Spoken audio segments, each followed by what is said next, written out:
অসম চৰকাৰে যেনেকৈ গুৱাহাটীত যিটো কেন্দ্ৰীয়ভাৱে আমি শ্বহীদ দিৱস উদযাপন কৰিছে আৰু শ্বহীদ স্মাৰকৰ আজি আনুষ্ঠানিকভাৱে মানে মুকলি কৰিছে, ঠিক তাৰ লগতে মিলাই আমি নদুৱাৰত আৰু আমাৰ গোটেই শোণিতপুৰৰ তথা গোটেই অসমৰে গোটেই আমাৰ কনষ্টিটুৱেঞ্চিবিলাকত আমি শ্বহীদ দিৱস উদযাপন কৰিছোঁ।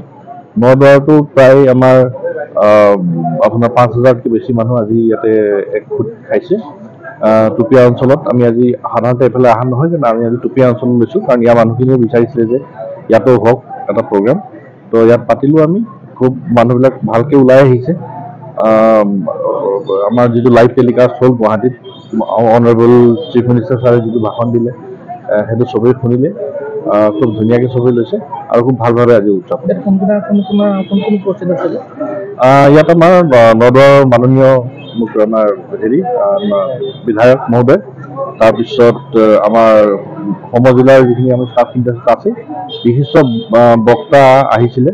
তাৰপিছত ধৰি লওক আমাৰ মিউনিচিপালিটি দুখন আছে, দুখন মিউনিচিপালিটি চেয়াৰপাৰ্চন, আমাৰ আঞ্চলিক পঞ্চায়তৰ যিখিনি মানুহ আছে, ইলেক্টেড ৰিপ্ৰেজেণ্টেটিভ যিখিনি আছে, সেইখিনিকে ধৰি আছুৰ পৰা আহিছে বা ধৰি লওক অন্যান্য চিভিল ছ'চাইটিৰ যিবিলাক মানুহ আছে তেওঁলোককো আমি আমন্ত্ৰণ দিছিলোঁ, তেওঁলোকে আমন্ত্ৰণ দিছিলোঁ, সকলো আহিছে আজি ইয়াতে। আজি 10 ডিচেম্বৰ শ্বহীদ দিৱস। আজি এতিয়া অসমৰ কাৰণে ঐতিহাসিক দিন, যিটো দিনত অসমৰ 6 বছৰীয়া অস্তিত্ব ৰক্ষা আন্দোলন যিসকলে জাতিৰ কাৰণে আমাৰ মাতৃভূমিৰ কাৰণে প্ৰাণ আহুতি দিলে, 860জন শ্বহীদৰ স্মৃতি চিৰযুগমীয়া কৰিবৰ কাৰণে যিটো শ্বহীদ স্মাৰক ক্ষেত্ৰ নিৰ্মাণ হ'ল, যে আমি সকলোৱে গৌৰৱান্বিত যে ইয়ে আমাৰ অসম আন্দোলন সদায় সজীৱ কৰি ৰাখিব। এই আমাৰ দেশৰ বাহিৰৰ আন্তঃৰাষ্ট্ৰীয় ক্ষেত্ৰতো সদায় সজীৱ হৈ থাকিব আৰু বিশেষকৈ নতুন প্ৰজন্মই তেওঁলোকে অসমৰ অস্তিত্ব ৰক্ষাৰ আন্দোলনত কেনেকৈ শ্বহীদ হৈছিল, কি হৈছিল, এই গোটেই কথাখিনি যিহেতু তাত থাকিব, ই আমাৰ কাৰণে এটা ঐতিহাসিক দিন বুলি কৈছোঁ। যে অসম আন্দোলনৰ কথাবিলাক হয়তো হেৰাই গৈছিল, কিন্তু আজিৰ দিনটোত ই প্ৰতিষ্ঠিত হ'ল।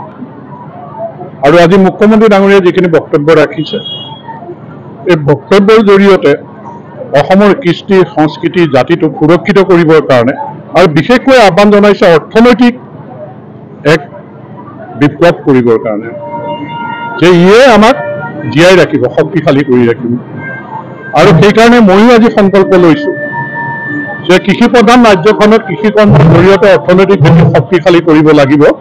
আমি 2000 বিঘা মাটি চকীঘাটত আমি এনেও 52টা গোটক 10,000কৈ মাটি দিছোঁ, অচিনাকি মানুহৰ পৰা এৰুৱাই পেলাই, আৰু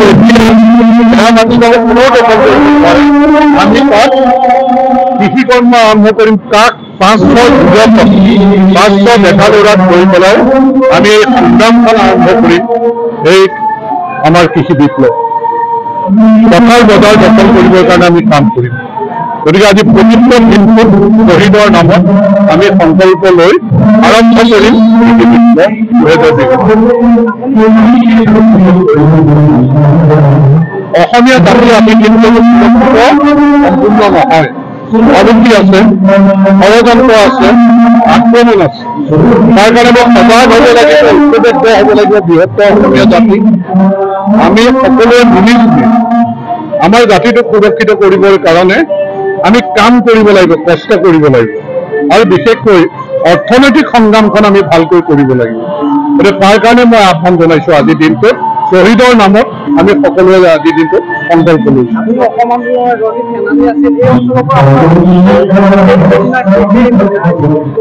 মোৰ চকুৰ আগত ভূপেন ডেকা শ্বহীদ হৈছে, মোৰ বন্ধু তলিহতে কৰি বহুকেইজন শ্বহীদ হৈছে, যে অসম আন্দোলনৰ এগৰাকী সক্ৰিয় সদস্য মই নৱেম্বৰ তালুকদাৰৰ পাকঘৰ কেনেকৈ তাত গৈ ব্যৱস্থা হৈছিল, যে সেই সময়ত আমাৰ কেনেকুৱা চেণ্টিমেণ্ট আছিলে। গতিকে সেই চেণ্টিমেণ্ট এতিয়াও আছে আমাৰ, খালি আমি এটা পৰিকল্পিতভাৱে জাতিটোৰ কাৰণে কাম কৰিব লাগে, তাৰ কাৰণে উঠি অহা প্ৰজন্মক লৈ মই এটা যাত্ৰা আৰম্ভ কৰিম আৰু সেইটো এতিয়া 2000 বিঘা মাটিত মই ইতিমধ্যে কৰিয়ে আছো। কন্যাকাৰৰ জৰিয়তে গৰু খেতি প্ৰকল্পটো কৰি আছো আৰু এতিয়া নতুনকৈ আজি 2000 বিঘা মাটিত 500 আমাৰ যুৱ বন্ধুক লৈ এই যাত্ৰা আৰম্ভ কৰিম।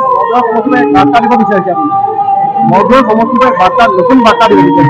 সমষ্টিৰ পৰাই এই বাৰ্তা যাওক যে আমাৰ অৰ্থনৈতিক সংগ্ৰামৰ বাৰ্তাটো যাওক, যিটো মুখ্যমন্ত্ৰী ডাঙৰীয়াই বিচাৰিছে।